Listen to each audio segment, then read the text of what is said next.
Welcome back to Outdoors Type. We're here at Goodwood Station to begin an explore of the southern lines around Adelaide, which these days are busy commuter lines.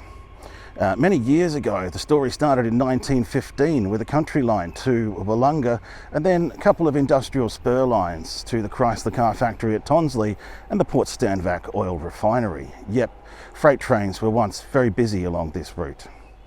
We'll take a look at how the railway lines developed to where they are today. We'll look at some historic images. We'll go hunting for evidence of the old historical bits and pieces existence, and we'll take a look at what things look like today. So stick around and enjoy. The original line opened in 1915 and ran from Adelaide Railway Station to Willunga. It was over 46 kilometres long. That's longer than the current Gawler line. On opening, it had about 26 stopping places and stations between Adelaide and Willunga, and more stations popped up around the suburbs as the city grew. It closed beyond Hallett Cove in 1969 and the track was removed soon after. The Seaford railway line continues from Hallett Cove along a different alignment before briefly rejoining the route of the old line for a short section. We'll also look at the Tonsley line that's now been extended to Flinders University and Hospital.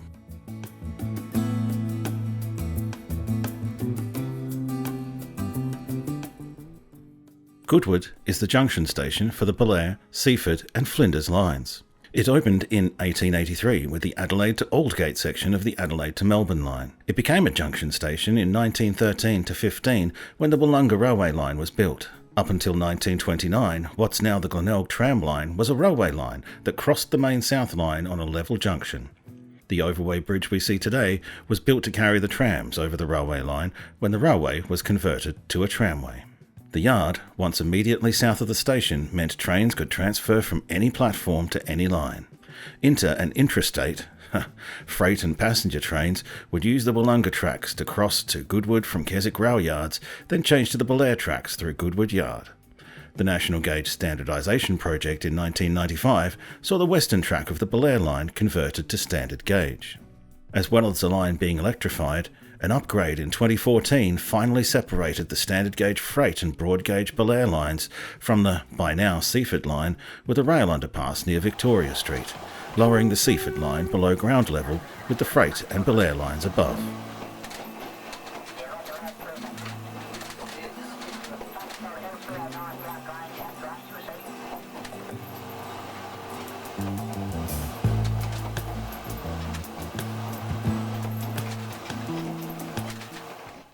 So we're here just at the other side of the underpass and you can see Sasmi Park just there, which is one of Adelaide's premier model railway clubs.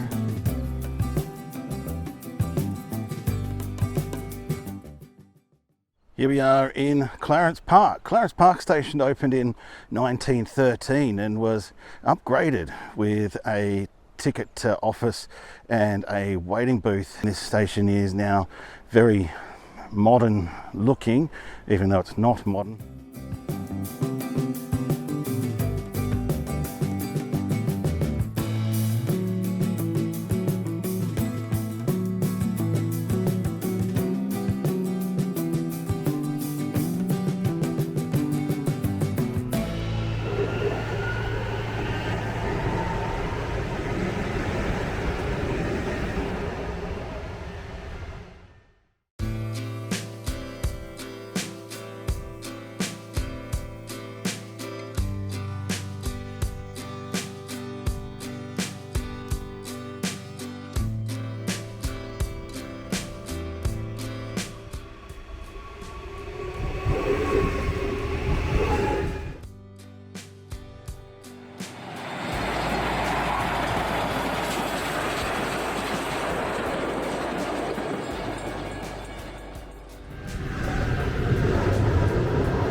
Edwardstown Railway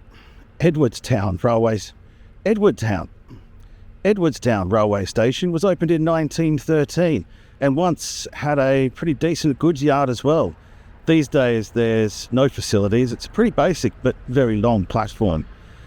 Around Edwardstown, again, there's plenty of space, and this kind of thing's always evidence that there was some more industry around the railway lines and some more stuff happening around here, including the goods yard.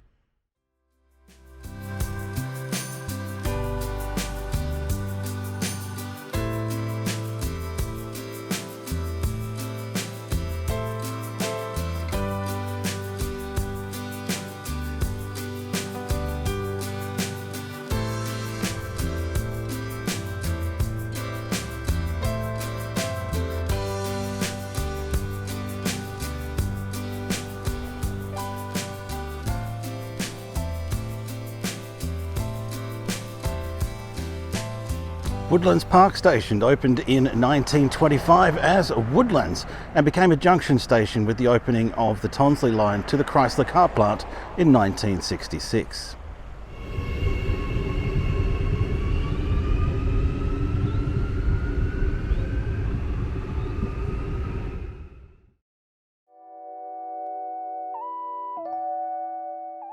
The Flinders line branches from the Seaford line near Ascot Park, although its junction station is Woodlands Park.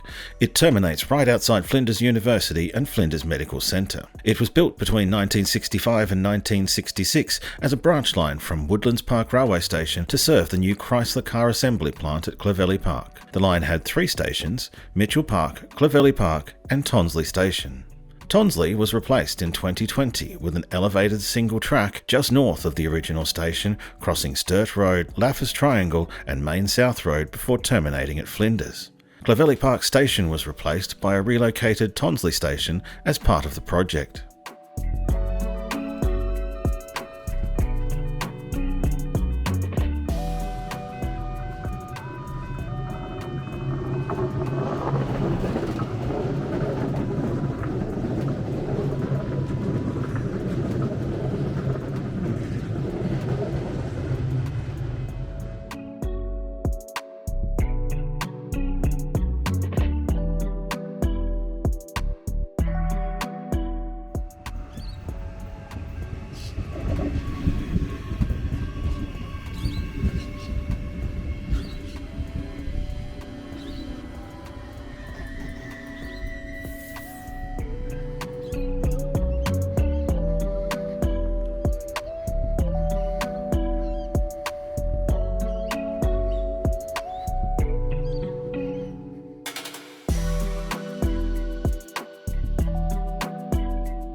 Ascot Park Station was opened in 1914 but was demolished and replaced in 1974 when the giant grade separation of Dawes and Marion Road occurred.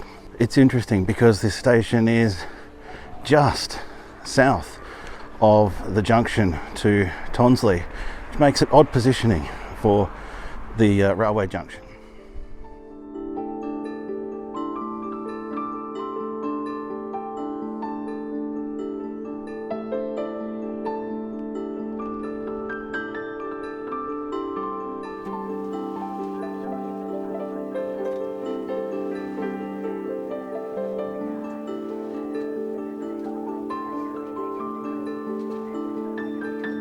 Before the early 1950s, Marion was served by Ascot Park and Oakland stations on a single rail track. The line was duplicated to Oaklands in 1953 and Marion Station opened in 1954 with a building similar to Woodlands Park. As part of the electrification of the line, the Marion Station was rebuilt in 2013 with a new waiting shelter installed. The overway was demolished and despite protests about safety and flooding, an underpass was provided.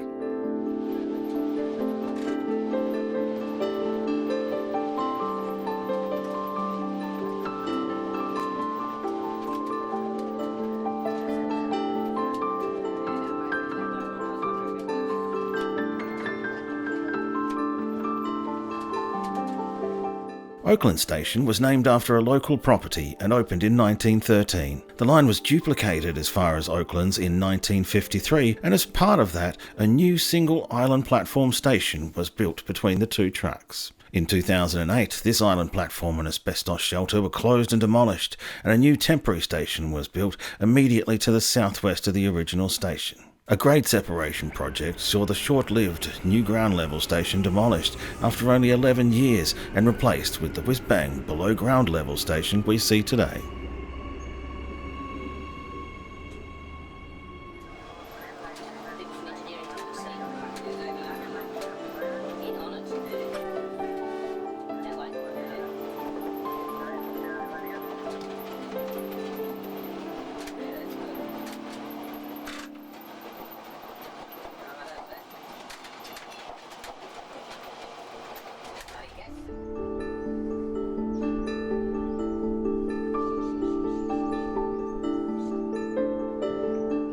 Warradale Station was a late addition built in 1956, 42 years after Hove Station opened, which is just west.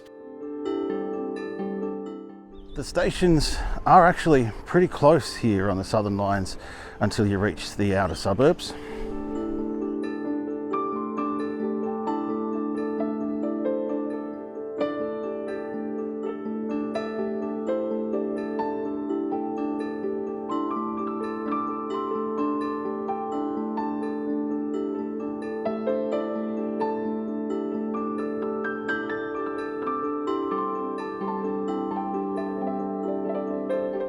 Hove Station was opened in 1914, originally as North Brighton.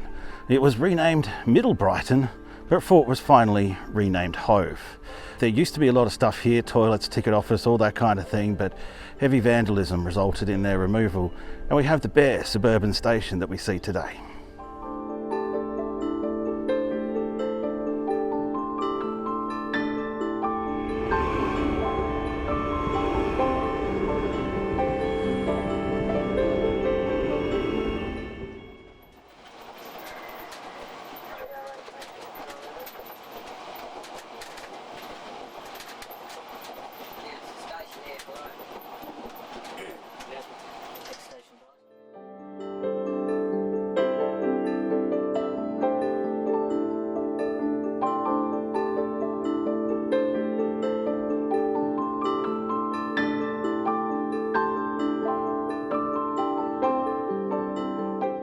The old Brighton Cement Works closed in 1956, along with a 4-kilometre-long ropeway to a quarry at Ranella. The original Brighton station was near Beach Road and opened in 1913 on the opening of the line from Goodwood. A rebuilt station opened in 1976, coinciding with the line's extension to Christie Downs.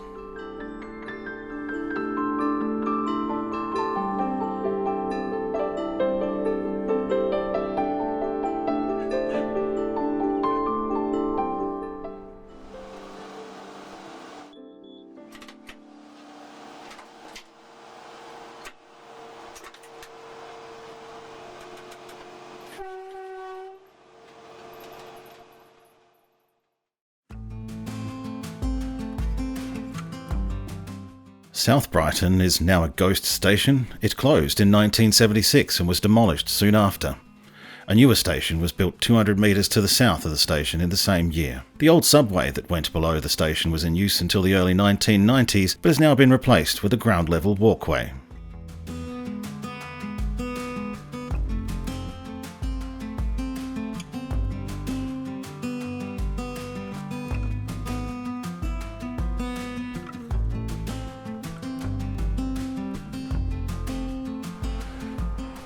Well, you've heard of Bob the railway dog. Now you've heard of Mooney, the railway cat. Marino Station opened in 1913 as the terminus of the Southern Line until it was extended further south in 1915. The station did have a ticket office, but it had closed by the 1990s and was replaced by a bus shelter. It's recently been upgraded, and by the lay of the land you can see there was much more here when it was a terminus station.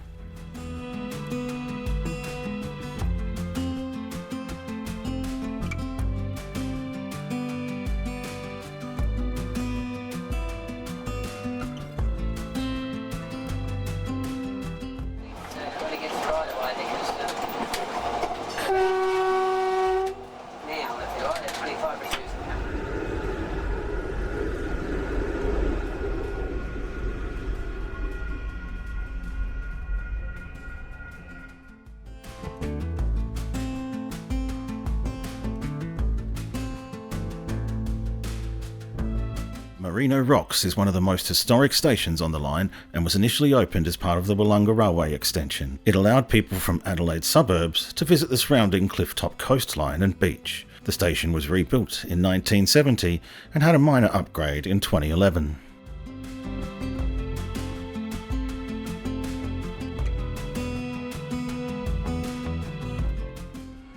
And from Marino Rocks, the line starts to hug the coastline as it heads toward Hallett Cove.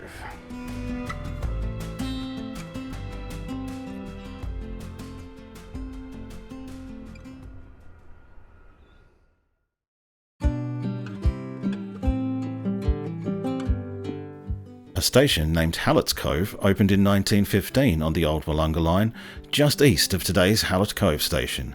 It once had a stone loading plant, traces of which apparently remain. In 1959, plans for a branch line to the Port Adelaide refinery were approved, and that opened in 1963. The Willunga line was shortened to Hallett Cove in 1969, after which the Port Adelaide branch became the main Christie Downs, now Seaford line, in 1974.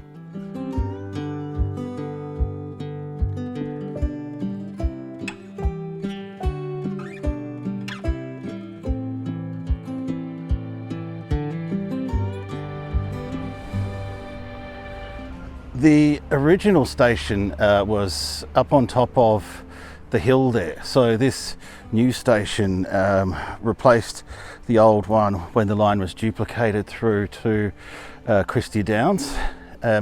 It's virtually unrecognisable these days.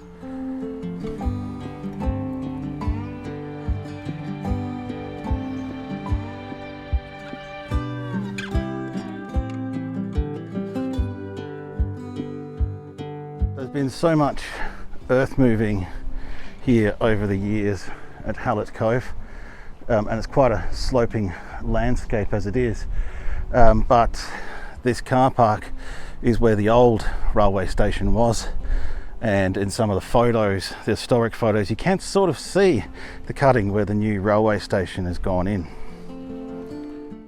We'll come back to follow the rest of the Coast to Vines rail trail later in the video. For now, let's keep following the line further south to Seaford.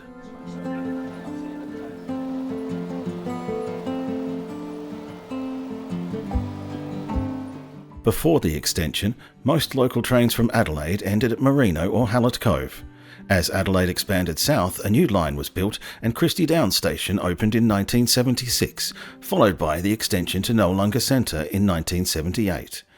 The line was extended to a new terminus at Seaford in 2014, crossing the Onkaparinga River on a massive 1.2 kilometre long bridge. The Seaford line is now the second longest Adelaide Metro line at nearly 36 kilometres long.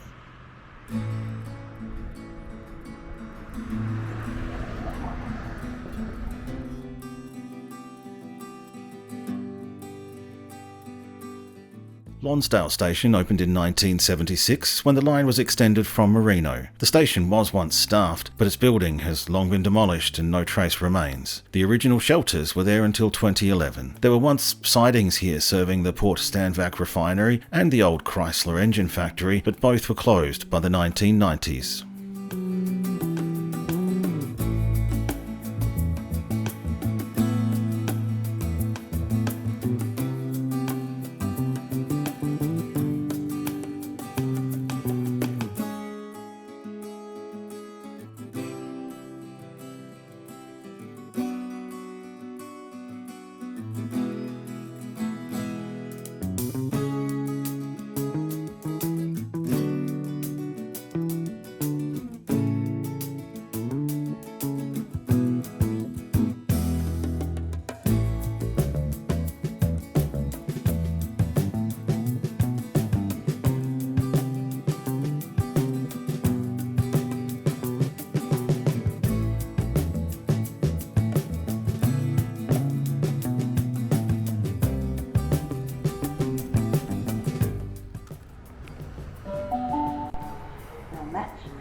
Shut up.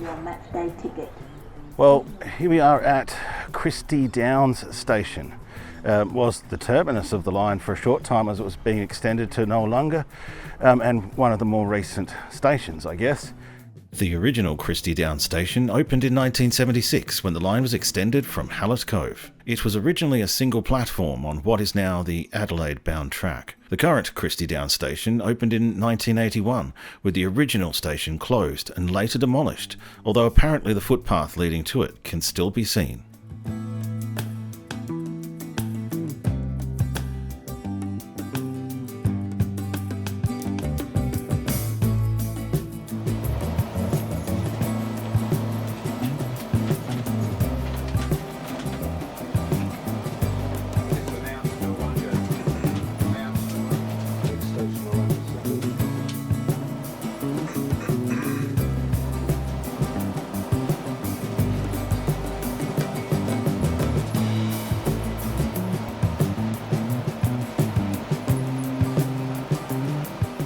Noarlunga Centre opened in 1978. It was built as an island platform between the two rail tracks and the ticket office on the bridge above. Passengers got to the platforms by escalators or a ramp and typically had a long walk between trains and buses. A third platform was added alongside the western track in 1996 and the ticket office relocated.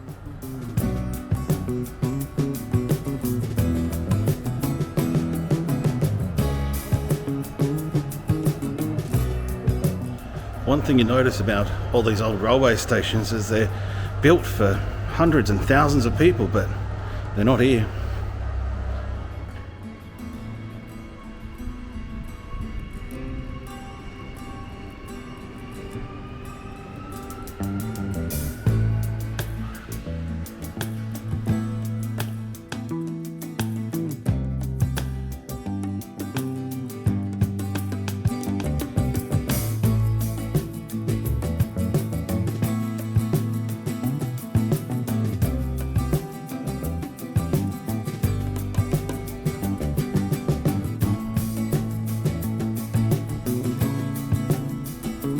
At a massive 1.2 kilometres long, the Onkaparinga Valley Bridge is the longest rail bridge in South Australia. It was completed in 2013.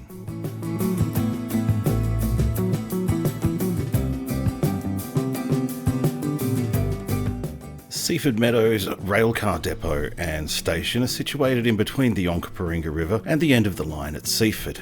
But I'll be honest, neither of them are all that historic. What is interesting about the area is the mob of wild roos living just right next to the railcar depot.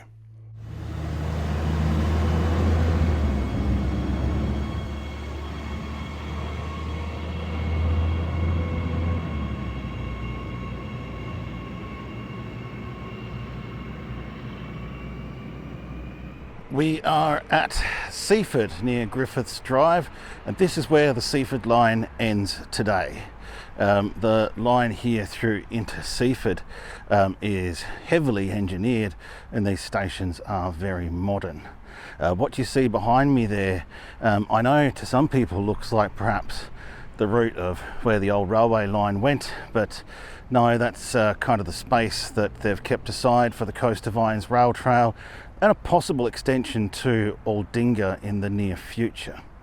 The actual Willunga railway line kind of crossed the Seaford line a little bit further north of where we are here, but it took essentially a straight path through the suburb of what is now Seaford, and there's very little remaining except for perhaps some landscaped areas throughout the suburb which might have been once part of the permanent way. Let's head back to Hallett Cove and start following the Coast of Iron's rail trail as it winds its way through the southern vales.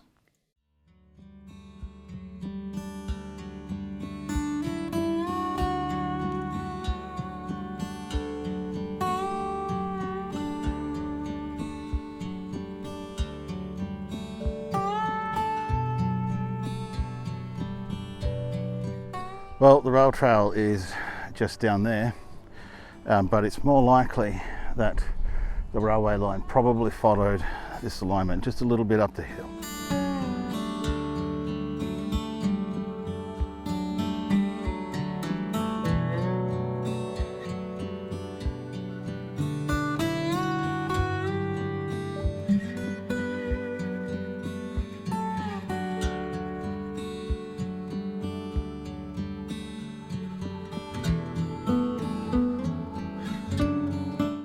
So as you can see, most of the line of railway through Hallett Cove and under Lonsdale Road is gone. It's been completely remodelled.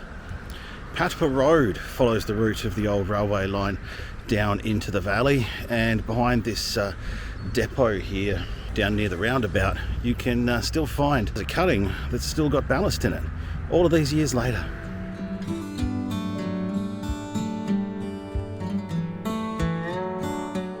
Of the railway. There's nothing else left here. The next section of the old line runs over the hill and down to an old stopping place called Happy Valley. Now that area has been completely remodelled with the construction of the Southern Expressway.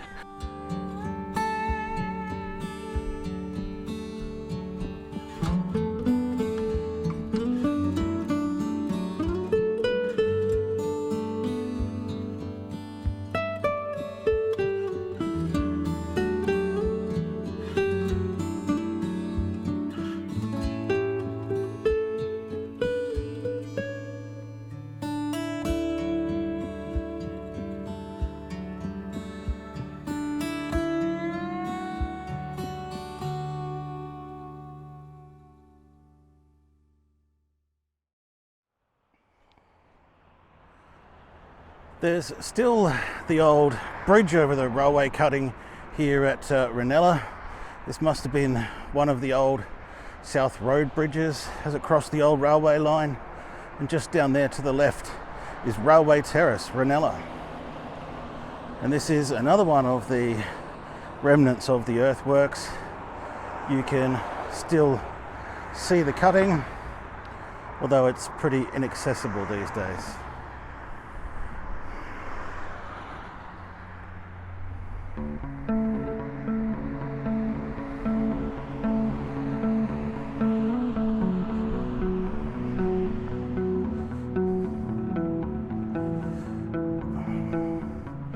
Here in front of us is where the Coast of Irons rail trail rejoins the actual alignment of the railway. It goes around the back of the oval here at Ranella on the eastern side. Then it crossed a creek near the centre of old Ranella with an embankment.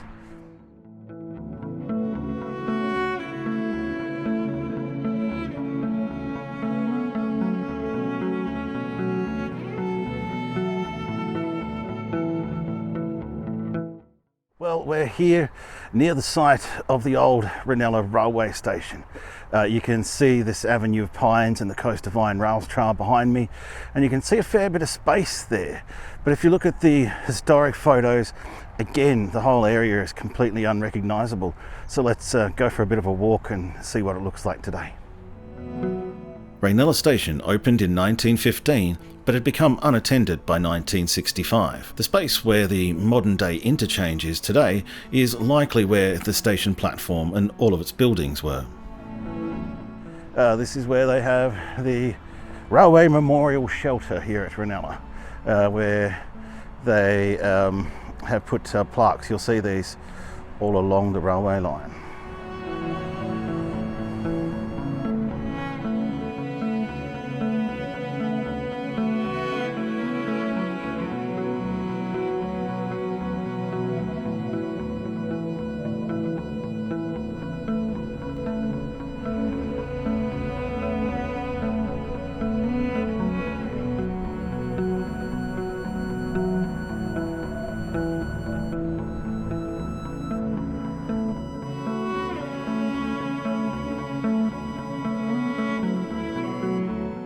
So we're here at the Carrara stopping place. These signs do offer a fair bit more information than is available online, so I've been reading them and learning as well. As we look towards Baines Road and Randell Road Bridge, we're going to head towards the old Morphett Vale station now.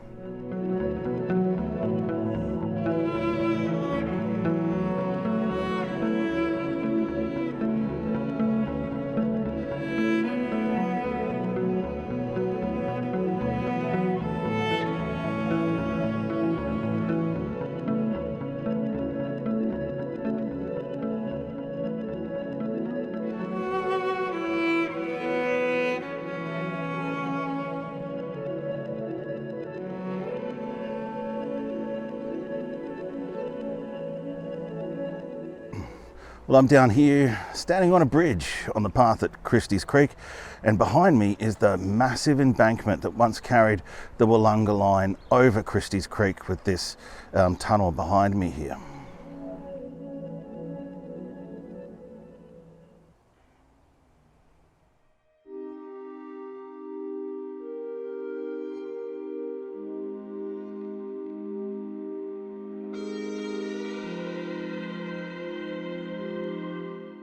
It looks like there's a platform there, but this is likely the site of the old Emu winery. We're here at the site of the old Morphett Vales station. This station was built with the line in 1915 and it originally had a station master, but became unattended in 1957 with the end of passenger services. There was plenty of freight coming out of this station though. There was a siding built to carry casks of wine from the various vineyards around the area, including the Emu winery, which was situated right next to the station. A bit further back there's the station seating and sort of the memorial and the information sign, and a little bit further past that we may see some actual remnants of the old turntable.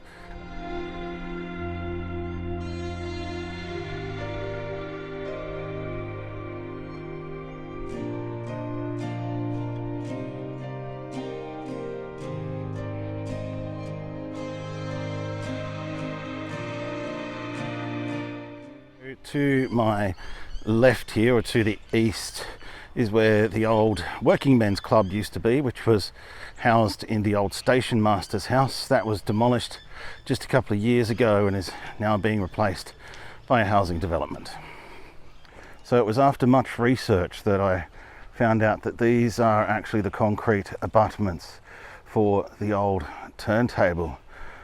No wonder it's so difficult to figure out what was once here, because these would have been embedded in the ground at one point.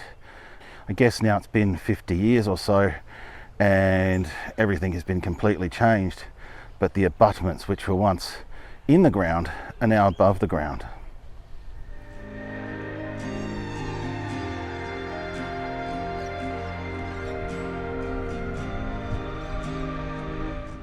Hackham is the place where the Willunga line crossed Main South Road at a level crossing. You can see South Road and the old Hackham cutting behind me, and we'll go and have a bit of a look at the location of the old Hackham station.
Well, here we are at the location of Coro.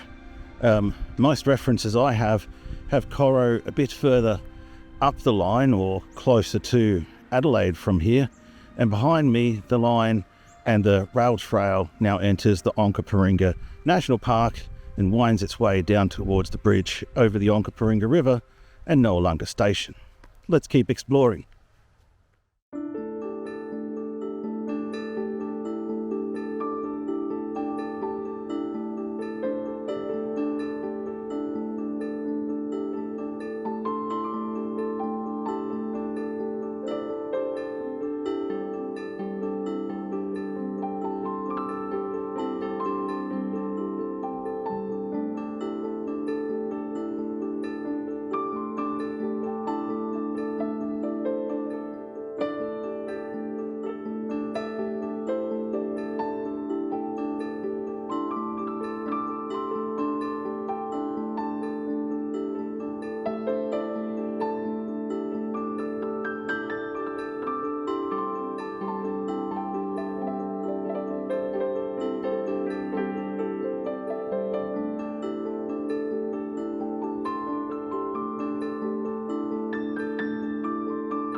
As I said before, the Willunga railway line took a reasonably straight route through what is now the suburb of Seaford Rise before reaching a stopping place named Moana.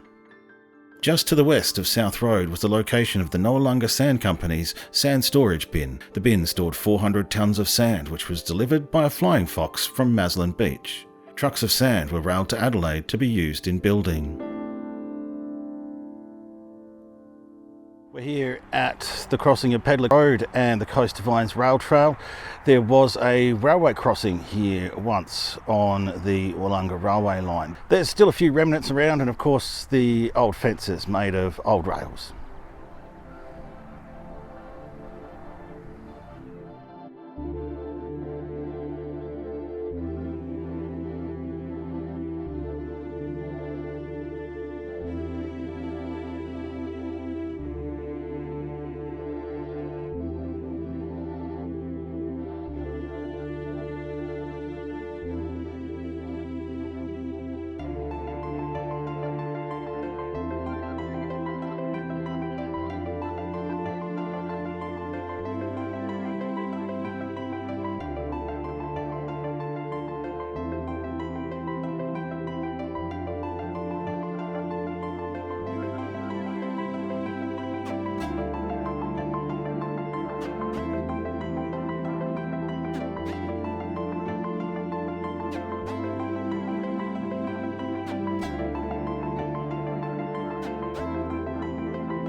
Well, here we are in McLaren Vale, and we're now well and truly down in wine country.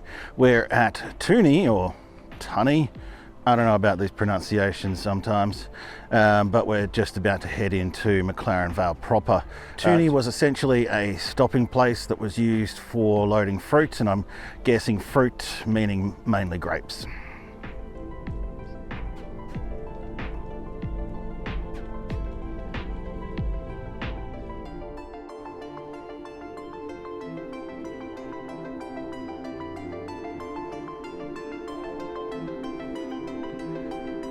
Now, as far as my sources tell me, the line carried straight on into that section that's now fenced off.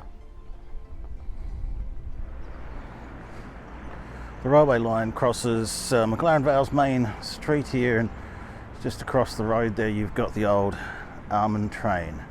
They might be carriages that once ran along this line, and they're probably not sitting on what was originally the old line, but they're there anyway.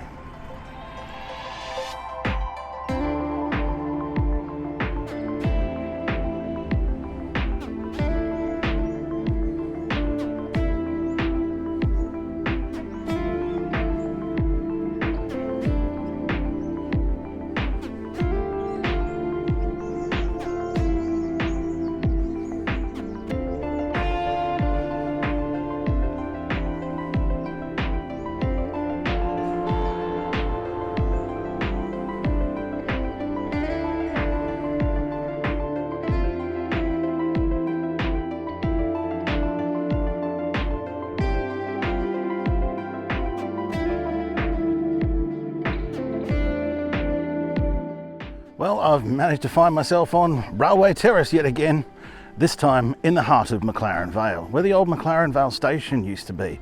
This was a very basic station with a goods platform and a small platform for passengers. And again, if you look in the space here, you can see the space where it once was, but it's hard to imagine what once was here.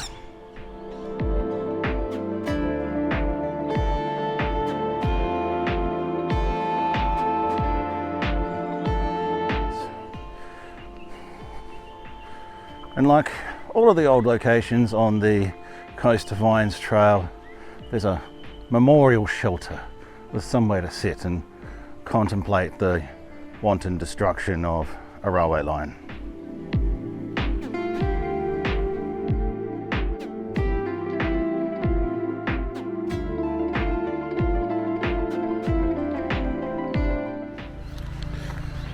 And now we're passing along the southern and the back end of McLaren Vale and starting to head out of town now. This culvert here is a modern addition by the look of things. The formation of the ground is still similar to what it was when the railway was here.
The Willunga Railway Yard had a station building and platform, an engine or running shed, a goods shed and platform with crane, a 60-foot turntable, water tower and stockyards. A triangle was built in 1931 and the turntable was removed and installed at Merino in 1941. The Willunga line never actually made a profit.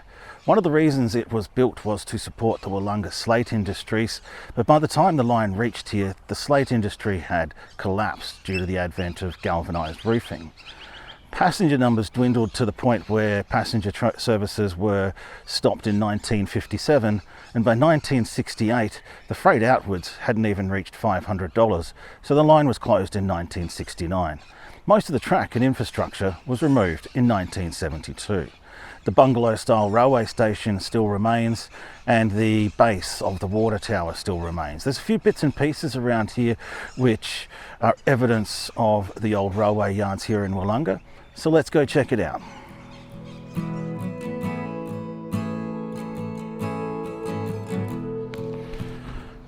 Here's the old crane, just lying here. You can get up close to it. The old base just lying there. Who knows if one day they're going to do something with this.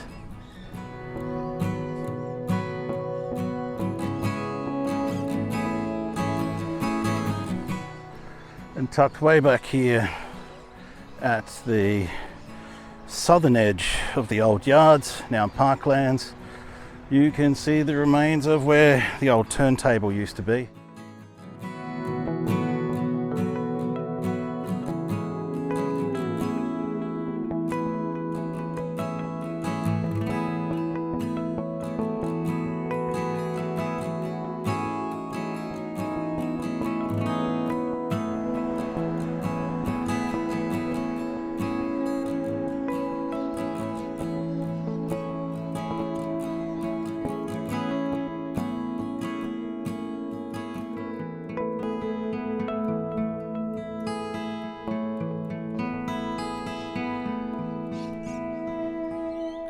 In 1972, it was proposed that the disused railway line and its facilities be dismantled.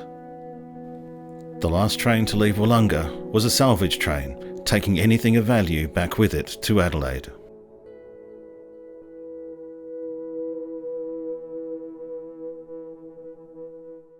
Well, that's it, folks, and thanks for joining me. I hope you enjoyed the video. If you did, give me a thumbs up and subscribe, and I'll see you next time.